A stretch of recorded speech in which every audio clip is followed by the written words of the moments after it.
Welcome, everyone, to our new podcast where we will have guests on, friends of ours, people from the music industry, entertainment industry.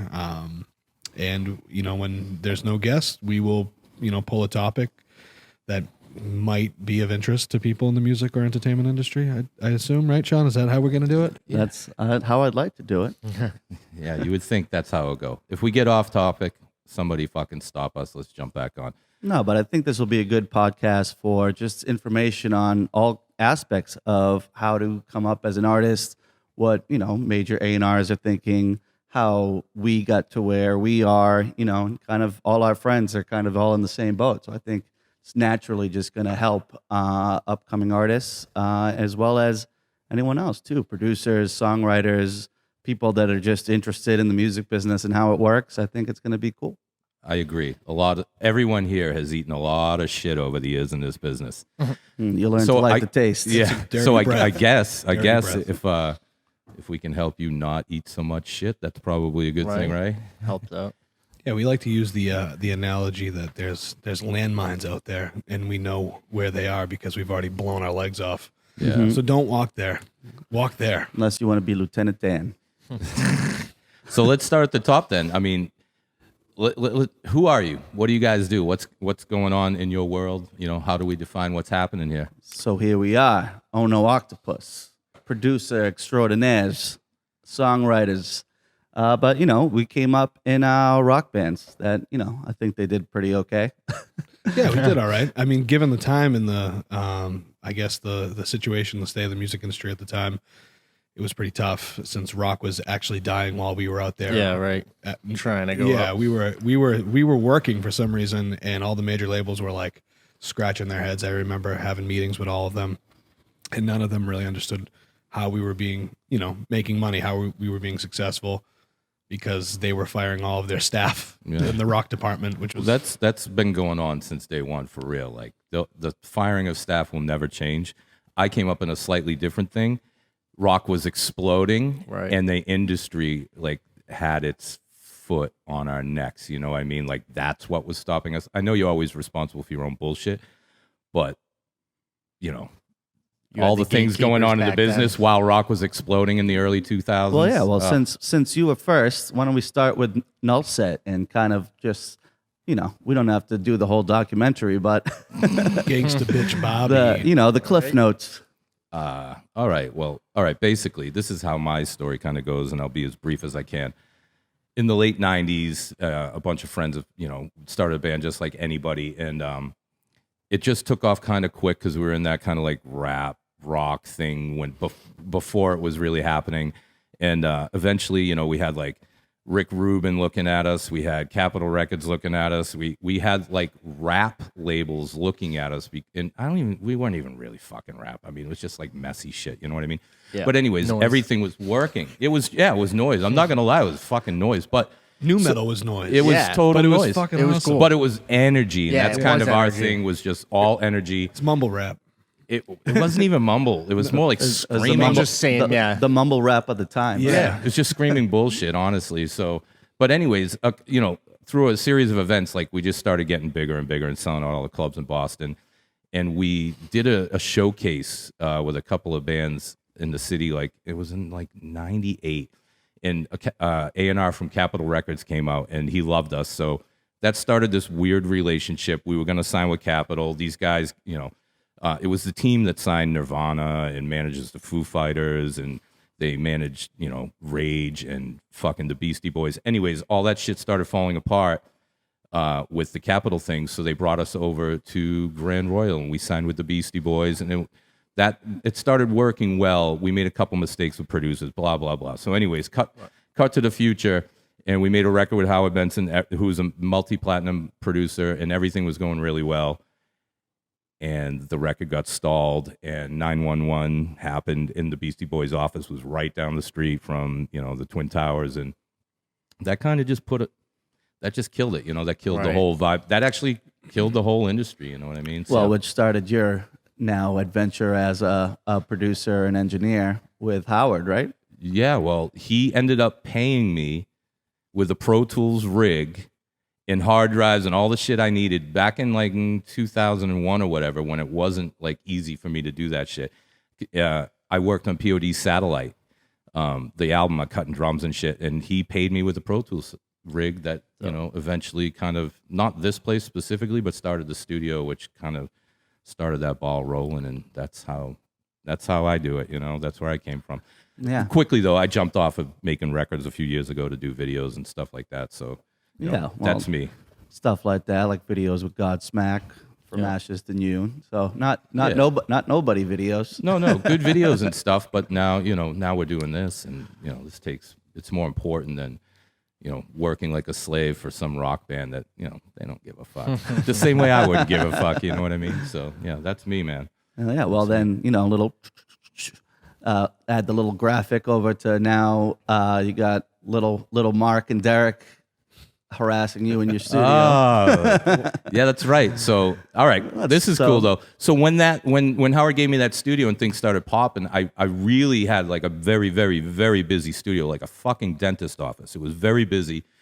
And Mark found me on like a AAF message board or some shit. Yeah, like whatever Bay State Rock. Yeah, some corny. It was like producer who's worked with, you know, there was like a list of all these different names, POD, Gangsta Bitch Barbie, and there was a bunch of names, and I was like, who the fuck's this guy? So I remember emailing you or messaging you because at the time we were called Panacea. So Prospect Hill prior was called Panacea in high school, and I think we were just like, I was just about be called Driven too. You guys are spinning people out hard. Yeah, I think this was like senior year of high school, which was like 2004. So we, you know, decided to go in with Jim to produce a record, and that was at the old studio that you had. Yeah. Well, Mark makes the mistake of thinking I'm not that good a producer because his record sucked. He needs to realize, like, who the fuck is this kid? Why am I going to spend time on that? So from day one, he's like, well, Jim's not that good. The reality is, that's funny. No, it was great. It was a good experience. But, you know, that's kind of, I remember we did that first record, which had a different singer on it. And then we ended up coming back with Adam once we brought Adam into the band, and then changed the name to Prospect Hill. And, you know, from there, I believe we came back another time. You actually fixed a record that we went and produced somewhere else. Yeah. We did that. Didn't you do that at that other spot across town? No, that was up in like New Hampshire. Yeah. I remember going up there. Yeah, and we had Tony Rambola from Godsmack on that record as well. Yeah. That was kind of why we ended up going to record it up there, because it was like a little bit of bait. And they were like, yeah, come record up here, and we'll get Tony from Godsmack on. Yeah. So we were like, all right, fuck it. So we did. It was a nice studio. Yeah, no, it was really nice. Yeah. But yeah, no, so Jim came in, saved the day, and, you know, from there, you know, we had that relationship. You and I stayed in touch forever, you know, even while I was out on the road. Yeah, well, here's the thing.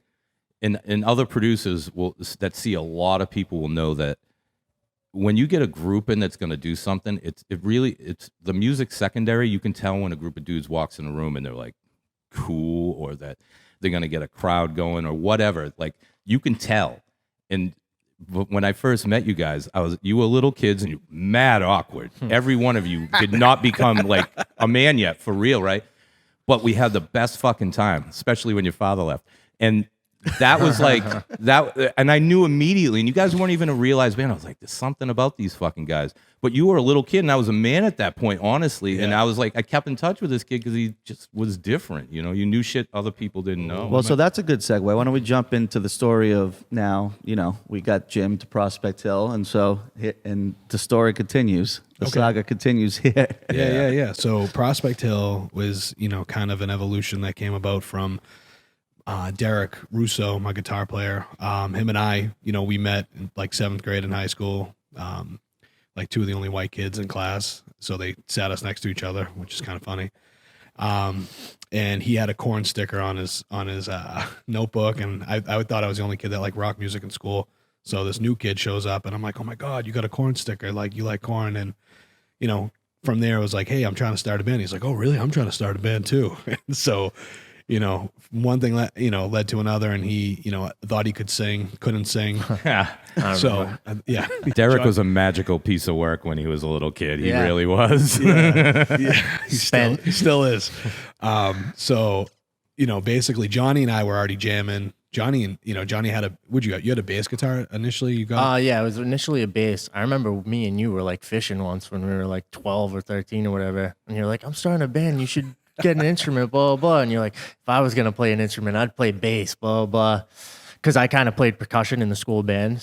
But you were playing drums and your dad had the drum set and shit. And then I was like, all right. So I played bass for like a year. And then I was like, I kind of want to play guitar. So You're like, started not learning enough guitar. strings for me. Yeah, you just kind of get over it a little bit. well, your dad played guitar too. Exactly, yeah. So his dad played guitar, my dad played drums, so I had a drum set naturally in the basement. And I just kind of like what Johnny just said. I would go up to my friends and be like, hey, because there wasn't many musicians around me. I was like, hey, you should learn how to play guitar. Or Right. you should learn how to play bass, or you should, And so I was like trying to form this band. Like I think every single one of my friends was in the band at one point.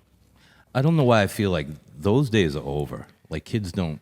I know they do, but it feels like kids don't like. Oh, I want to be in a fucking band. You're gonna be in my band, Like, Right. That shit seems kind of over. It was all always solo stuff A now. fun search. Yeah. When you just even going through the motions of like what I went through. It's So like many your shitty choices. Your neighbor, and then someone's friend's cousin is this. Right. And, Yeah. Yeah, you don't have to do that shit anymore though, too, which is the ability to grab someone that's talented is a lot easier because you can find them Social media, on whatever. Instagram or YouTube. yeah. What's the fun in that? I guess, yeah. It's like, hey, you suck. I played with you for a week. Next, Well, you guys kind of took off quick, right? Well, initially, so we finally got, what the band was, which was called Panacea, which was Prospect Hill minus Adam, and we had a couple different singers. And we did well in high school. Like we were when I look back and I watch the videos, we were like selling Sons of out Italy and- Sons of Italy and Yeah. the Knights of Columbus, and it was crazy. Like Yeah, it was different time. It was Right. unreal. Yeah, I don't think they do that shit anymore, unfortunately. Yeah.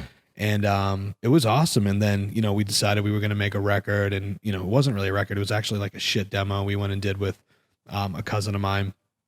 And then finally, when we started to want to elevate, and we knew that we were going to need a better production, that's when I came and found you. And at that point, we were playing locally. I think we might have started venturing out into the Northeast, but I believe after we did that record with you was when we started touring. Yeah, that's when the big change was, because you guys literally, this is the two things I remember. You didn't have really any songs, anything going for you when you guys kind of got to the point where you were at Prospect Hill. And when you started touring and you came back like a year later and everybody was fucking huge. Like everybody grew into like men and shit. Yeah. And the crowd was always there. There's something massive change. And I remember like being outside that shit and being like, what the fuck is going on with these guys? Like, Yeah. Right. it Well, happened. we were like throwing a party. Like our shows Right. were That's known it, to be yeah. like, hey, you go there, it's going to be a wild time. We put on a great show. It was intense, and then we hung out with everybody, and there was always an after party. So that was a good thing. That's how good bands start. Yeah. Throwing parties. Yeah. Molly Crew days. Yeah. That's what it is. That's why I tell every artist, I'm like, you got to throw a party. You got to throw an event and put it together, because that's, the people are coming there, and your music has to be great for them to connect with it, but they also want to know that they're going there for a good time. Right. Let loose. And there's other people there that they can, build relationships with. You find a community, like people that are Prospect Hill fans, they all hang, they talk outside of, they meet at the show and then they become friends. Yeah. It's really fucking weird, but it's cool. It's awesome. Yeah. Yeah. So Well, then that went to meeting Resta.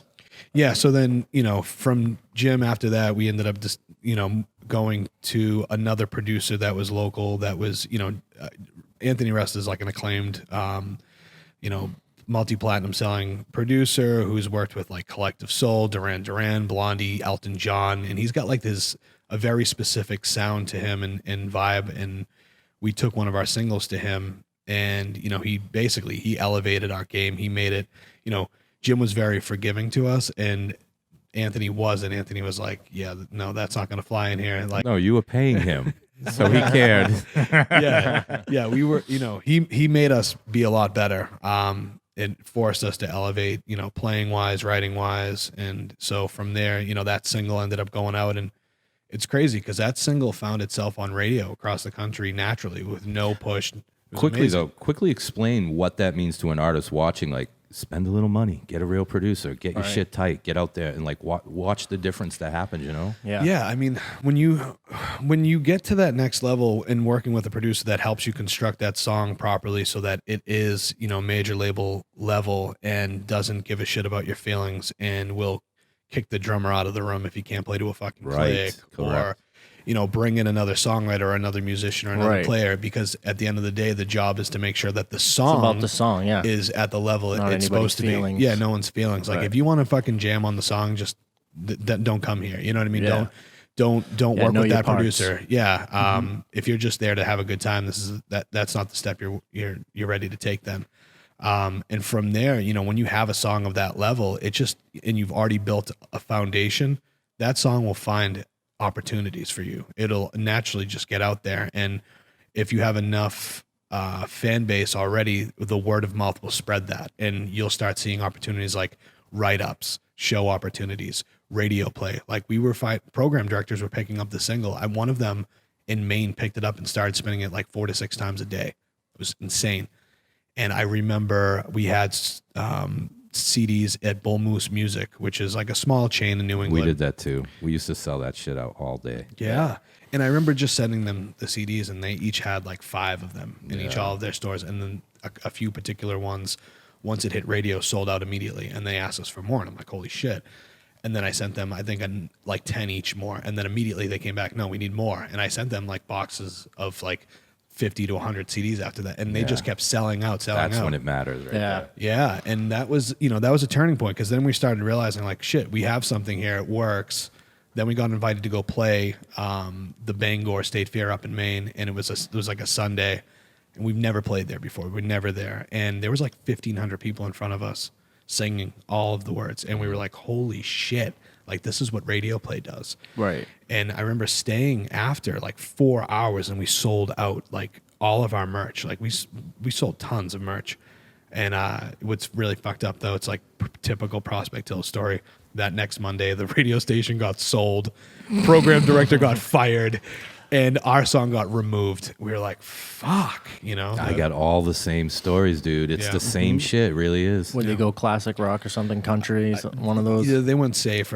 Super safe, and it was a shit show. But that's basically, that story is fucking Prospect Hill in a nutshell. It just continued to happen. Silicon Valley. Yeah, TV show. Yeah, exactly. Band series. the bullshit. But we went through so many different things, and we ended up, full-time touring, getting some major opportunities, some licensing deals, and meeting Sean. So I remember actually meeting you. What I remember how we met with you guys was like we played some like outdoor fucking backyard some show. birthday party where it was just like our bands became best friends over 70 bottles of Jaeger. Yeah, it was like madness. Like we knew of you guys, and we might have played with you before, but we never. Well, we did one show before. We were the last show at Axis. Yeah, we closed the last show ever at the at Axis. Axis. Yeah, I remember that. And then that night we met, and I think we partied till the next day. Yeah, and then that was just a consistent thing that happened for the years to come. Yeah, every group of bands has their little core friends where all they do is get completely fucked up and party, and yeah. So you guys found each other, your musical soulmates. Yeah, but it's like it's like just all of our stories together just have the same themes throughout it. You know what I mean? time. We, as Lansdowne, I met John, and the first thing we did was we're like, all right, we know that we can sell out this little spot in Cambridge, All Asia Cafe, that's 80 people. We can put 80 people in there. And then we just kept going and building a fan base. That's what the most important thing was. We built a massive following right in our backyard in Boston that we went on to sell Bill's Bar.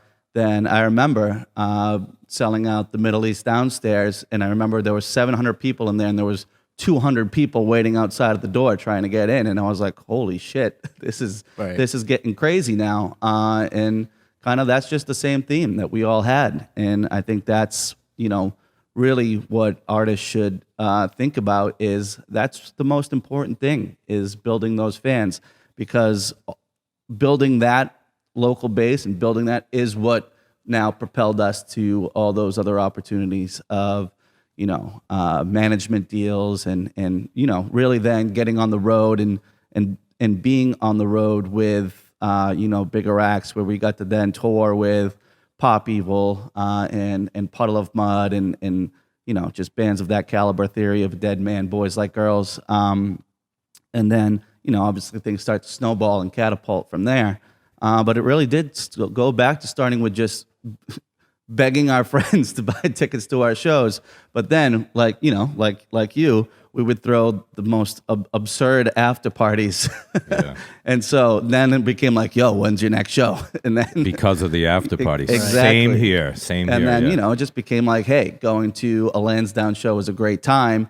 And then obviously the music was good. And then they wanted to get CDs and listen to it in their car. And, that just helped kind of just keep the story going in New England. And then, we took it to the road. And luckily we ended up, signing with G&G Management, who are the Capellinis who manage like Avatar and Pop Evil. And that helped us get a lot of other opportunities working, with Johnny K, who did, 3 Doors Down and Disturbed, and then working with Bendith, who's done, Breaking Benjamin and artists like that. Paul Trust, who's done bands like Atom Smash, Diecast, works with Starset a lot. So, we were working with then that caliber of producer, which actually helped shape me to really, kind of understand what it means to, like Mark said, need to really regulate on an artist. And if they're not cutting it, know that this is what the song needs and we need to put feelings aside here. Yeah. And all those guys were like that. You know what I mean? I feel like the same with all of us, but I feel like you went through that so you could do shit in the future. Yeah, Honestly. and That's I won't tell you which of us got kicked out, but some of us got kicked out of the room. You know what I mean? But then that you take your licks and you come back and next time you're like, I'm not getting fucking kicked out of the room this time, So Yeah, you could either roll up in a ball or you can get better. Yeah. Cry about it. My story quickly was our drummer wasn't cutting it in LA, and our producer was the drummer from Nine Inch Nails who couldn't play drums, ironically. And they put him on a fucking plane the next day and had some studio guy come in and do just a shit job, and the whole project got scrapped. So you're absolutely right. Suck it up, make the record better. Never mind, your ego. Right. Yeah, and we were lucky enough. John, my singer, and Glenn, my drummer, were very business savvy. Both of them went to school for business, and so we treated our situation like a business from day one. And so we were always doing things in a very proper way. And I think that helped excel. All these things together helped excel us to now we just crossed 20 million views on one of our videos on YouTube. We built that grassroots that it lasted. Our Spotify numbers continuously go up every week. We're up to 190,000 monthly listeners. Songs with millions of streams. So when you build that grassroots correct, there was a time when we didn't put out a song for 5 years and that shit was still growing. And so when I'm a little confused here. I know when you guys walked in and said, "Oh yeah, no, Lansdowne's at 20 million streams or whatever the fuck," the other day, I was like, wait, Sean's Lansdowne? I'm like, how? What are you talking about? How the fuck? Was this marketing or was it just pure fan driven? No, I mean that one was YouTube driven. Obviously, so the video got an initial push from we had a following. So when you have a following, it gets an initial push, and then it just clicked into the YouTube algorithm, and so YouTube starts suggesting it to people, and then that's really what made it take off because so the thumbnail is a hot girl riding a mechanical bull. So that's clickbait in and of itself. So now you got people clicking. But now the best thing is you have like a war in the comments of people that love it and people that hate it. And so it's just this, I skip over all the good comments. I just like reading the bad ones because they're fucking hilarious. They're like, one of them is, when did Ricky Martin start singing for Nickelback? Like, I agree with that.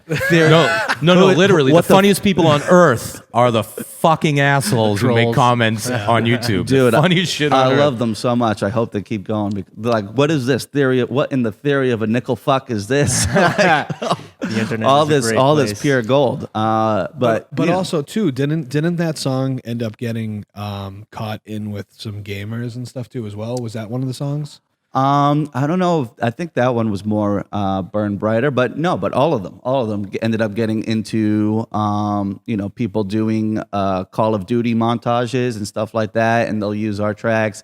Backyard wrestling, people like Pretty hitting us epic up to use. music. It's epic, you know. Yeah, so it's- and then like like extreme sports. Yeah, do, like, motocross. there's one. Well, that's how the Savage that we put out ended up inside of this guy's motocross montage from like Germany, and then people like will come to it, be like, "I'm here because of I forget what it is. Here because of this." You know what I mean? But when things start to happen, you start to see that correlation happen across the platforms too, where you can see that because of this, now it starts to pick up on Spotify. Now it starts to pick up on Apple. And vice versa. If it's picking up on Spotify, it starts to go pick up on YouTube as well. So it's just cool to watch that correlation happen. And so, I mean, and that's the thing too. It's at some point, if you build your fan base right, they help catapult you into these other things that you don't even have to do marketing, because these sites will market you for you. Right. But can I interrupt real quick?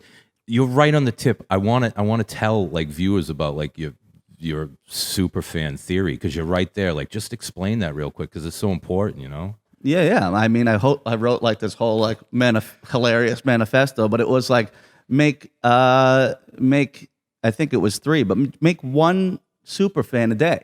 Yeah. You know, at the end of the year, that's 365 super fans. And like Mark always says, if you can get 1,000 people to spend $100 on you in the course of a year, then you're making $100,000. And if you're an independent artist, now you're a working musician. Now you can start to invest in things that now take your career further, working with the right producers, working with the right radio teams, management teams, getting recognized, getting on the right tours. Right. But it all starts with something that you can do from your fucking couch. Yeah, is like just one person, one mega fan. Go troll fucking Instagram for 2 hours until you find someone that fucking latches onto you like in a scary way, because those are the ones.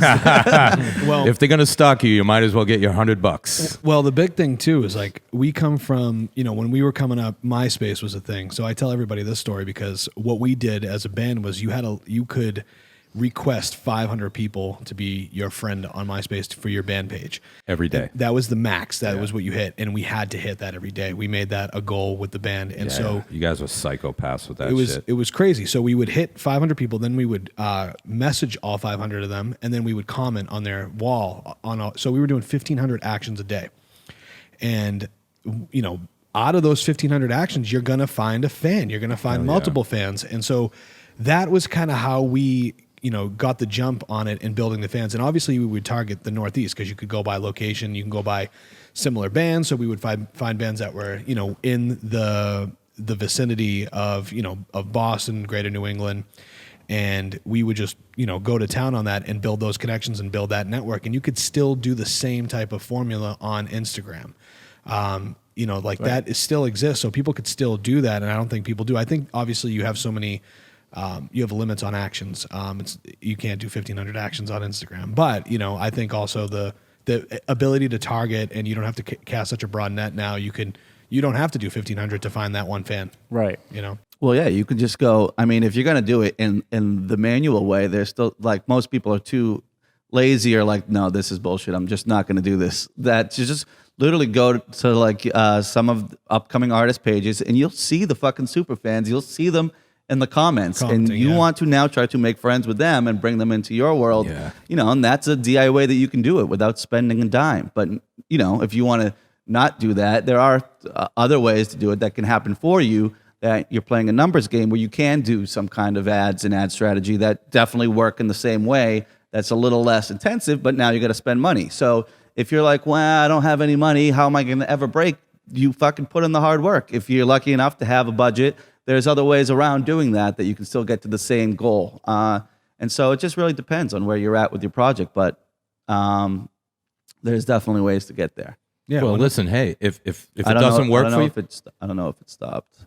well, listen, if it doesn't work out for you, you might suck. You know what I mean? So there's a reevaluation there too. Yeah. So. I mean, if you're putting your music out there and you're not getting anything positive back, Yeah. Right. get back to the drawing board. Go, I think that's one of the biggest problems that a lot of people have is they don't have, something tangible that's worth showing off yet. A lot of people will like, hey, I just made this thing, I want to get it out there, and it's like, okay, and you put it out there and nothing happens, and then they're disappointed. It's like, okay, well, why don't you take the time to, make sure that song sounds better, is written better. And there's many ways to do that. It's, you collaborate with other writers, you find a better producer, you don't buy some bullshit beat off of YouTube. Like there's many things that you could do to make sure that you're leading with a product. It's like, there's a reason why, people buy Jordans, because they're a good product. You know what I mean? If there's a reason why someone listens to, Ariana Grande, because it's a great product that she's putting out. It's like, you're competing in the music world right now where there's so much music. And if you're coming in with subpar, like, written, underproduced songs, no one's going to give a shit. And I mean, you can catch a flash in the pan, but then once you get into that world, now you're working with all the heavy hitters. You don't stay in the flash in the pan. You know, I don't mean? think there really is a flash in the pan. I think if it happens, it happens, and it happens for a reason. Yeah. But we're in a time where you can put a little work in and then spend more time. I was watching a podcast yesterday, and they were talking about having talent in the future will be one thing, but if you don't have the ability to handle social media or get your name out there, you're fucked. Well, it's a full circle of talent, but then also being a human that people want to gravitate towards. You know what I mean? There needs cool. Likable. You need to have. Well, it's not even likable. It can be punchable. It can be punchable. It can be something, but something about you makes you stand out greater than the average human. You know what I mean? And then it makes people want to connect with you in the way that you do things. Like you might love playing. On top of playing music, you might love playing basketball and doing trick shots. And other people are like, oh, well, I like that too. Maybe I like this. You know what I mean? Like there's other things that happen that make people now like your music even more, even if they came in because they like your music, because you stand for this or are part of this community. Yeah, you'll like them. They connect with you even stronger, and that's what creates, what we talk about, the super fan. And you'll never get that if you don't put yourself out there, Yeah, because the average listener, the person that'll put your song on every once in a while because they like it, that's not, who pays your bills. The super fan is really what it comes down to. And is if you can have, millions of those, then you're Taylor Swift. Then you're Ariana Grande. They have crazy fanatic Bieber. super fans. All of them. Bieber. Yeah. Right. And then you can make a living and have, not be super mainstream and have, hundreds of thousands of them, similar to like the Deftones. Think of someone like that, they've had one song at radio probably. Right. And that was years ago, but those guys still crush Tour, arenas, like it's unreal, and they sell merchandise, and so like you can make a living even smaller than that. 100%. There's artists that are generating hundreds of thousands a year, and they only have maybe 5,000 super fans. Yeah, but it all comes back to the super fans. So that's why the Deftones can go out and still smash arenas, is because they have a cult super fan base. You know what I mean? So like it doesn't matter if you have 1 million of them or 5,000 of them. If you have any of them at all, then you're going to be doing okay. Right. Exactly. So I think, that's where artists need to focus. And I think, you focus on the music, you focus on the branding, you focus on the content, and then what do you, like Sean was saying, like, what else can you fall into? Are you a sneakerhead?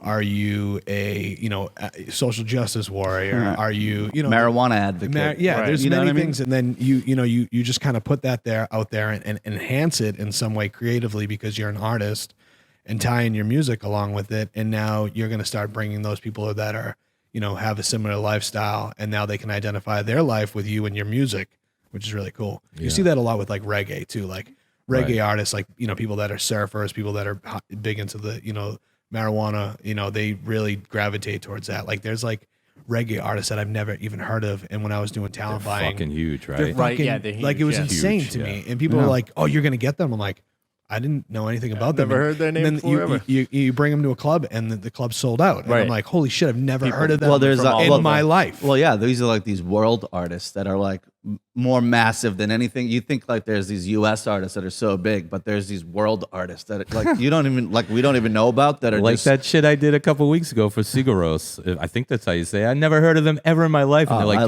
do you know who you're making this for? And I'm like, I don't know. Cigarros? I'm like, cigarettes? What is that? Spanish for cigarettes? I'm like, I don't know what you're talking about. Cigarros, they're a huge band. I'm like, I don't No, know. they are, and they're like super. So I remember I saw them at what's that? The Orpheum. And so, but they're like more like Like world cinematic. music? No, but like cinematic. Like so, they were the whole soundtrack for Vanilla Sky. You remember that movie? Yeah, for sure. Tom Cruise. Yeah. They did the whole soundtrack for that. So it's all like he's. I don't know if he does it anymore, but at least 2 or 1 of the albums was in like in a made up language. So it was just, you know what I mean? So it's just like this ethereal, like cool, but then like they're like, pretty cool. like playing like a saw with a violin bow and like all this crazy shit. Like, you know, it's like cool, like otherworldly shit. You know what I mean? You gotta had be no good. idea. You gotta be good though to You pull really that do. shit You off. really Oh do. yeah, at a no, high level. they're incredible. Yeah, amazing musicians. Yeah. Right.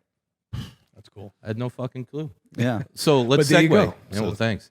Let's segue into this place. Let's talk about this place before we shut down for today. Well, Yes. yeah, and so all of this led to, you know, we're on the road, and then, you know, we were both off the road at the time, kind of just hanging out, and we were, Derek and I were living in Hampton Beach and just hanging out in the attic, and Mark was like, hey, let's start working on new Prospect Hill stuff, and so those are some of the best times, just living on the beach, making music in this attic, you know what I mean, when we just had a laptop and 2 KRK speakers, and then slowly moved to another attic that was a little bigger. Yeah. And then We upgraded addicts. and then, you know, it was time to go do some new Prospect Hill music. And, you know, Mark then was like, oh, what the fuck? You can engineer like this, from seeing me in the attic with Derek. And so we, you know, we were looking for a real studio to work out of for the Prospect Hill album.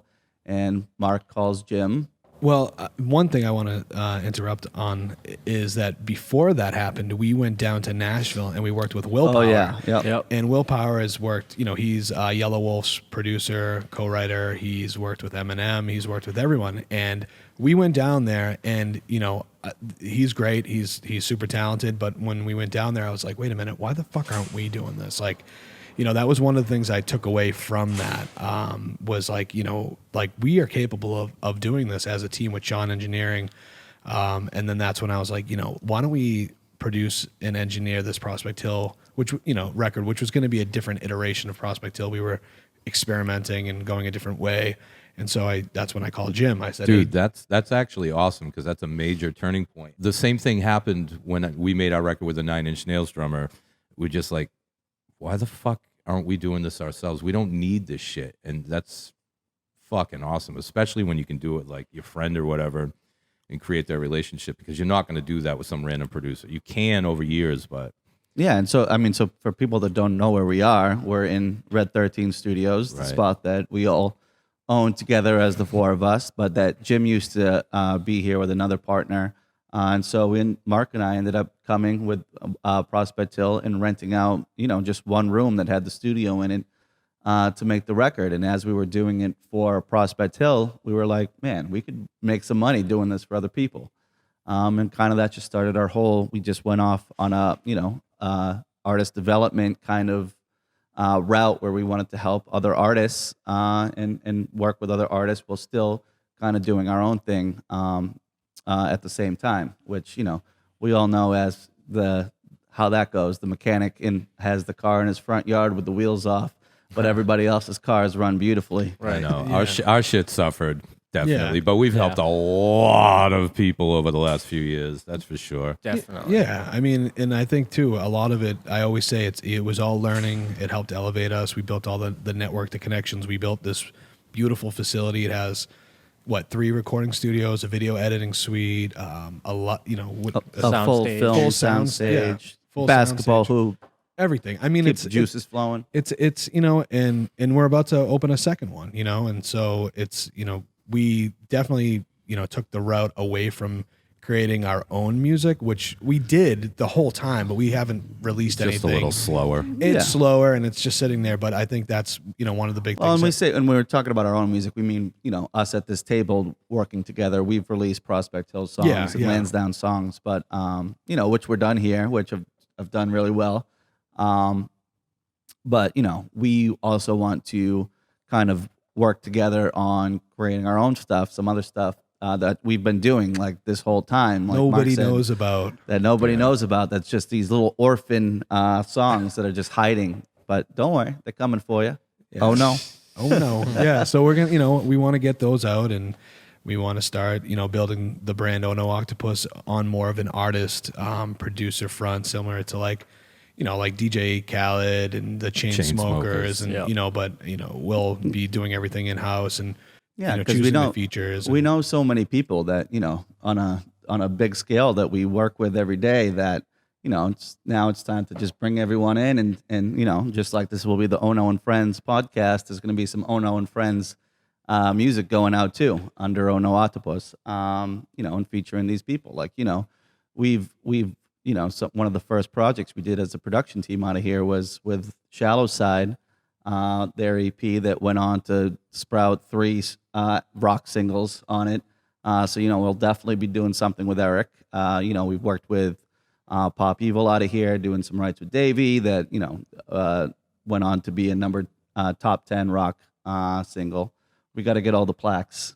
That's one thing right. we're lacking on. We got to get the fucking Decorations. plaques. We have a lot of plaques on order. Yeah, We're just slow. we need Jim's pretty platinum ones for the satellite record. His Grammy nominations. But we've worked with all these people on their projects, so now it's time to bring them back in and have them work with us on our projects as well. Exactly. So, I think this podcast we'll be discussing a lot of these projects. We'll be bringing a lot of these guests on. We'll be bringing a lot of our friends from the industry.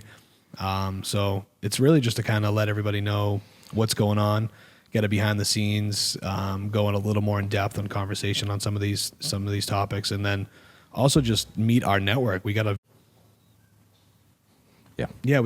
very large network of people within the industry from LA to Nashville to New York to even Sweden, and so I think just bringing a lot of our friends onto this podcast, we can bring a lot of value to our listeners. And and we're also going to be, keep an eye out for links that are going to go out for, we're going to be launching YouTube content.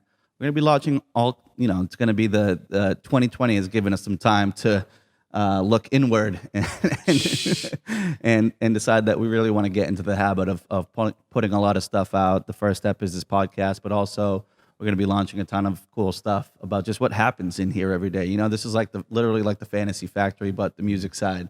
And so there's just, fun stuff that goes on all the time. So there'll be some behind the scenes of that.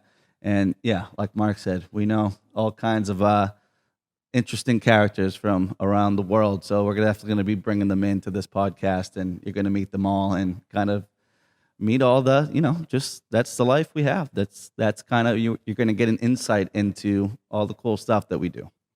Fun stuff, right, Johnny? Oh yeah. Cool. Oh, yeah.